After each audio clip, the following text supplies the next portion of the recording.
If you're in Taskade and now you need to create subspaces, I've got you covered. I'm going to show you everything you need to know. So let's do it. Okay, so you want to create a subspace here. And so the way their hierarchy or their structure works is, if you have a look, we've got on the left-hand side, we've got workspaces. Okay, so if you're using the free plan, you can actually only have one workspace, and that's fine if that's all you need. So you can see this is your workspace. If I click on it, on the left here, this running down here, this is my workspace. And then this is my sub workspace over here. So everything over here will be sub.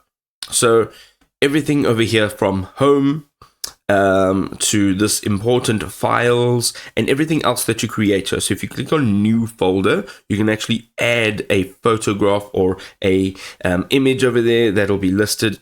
And here you can see you can add a name. So you can say not so important files. Okay, and we can give it a color.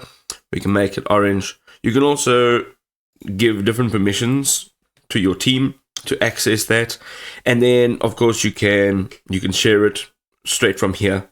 But that basically, your subspaces. So we've got important files, not so important files, and if you go into any one of these, you'll be able to create projects, AI agents, teams, automations, and you can upload media right from here. You can also create the space from blank, or if you go and click on create new here, you can do it right over here from a template. So you can actually go and browse what templates they have for your subspace.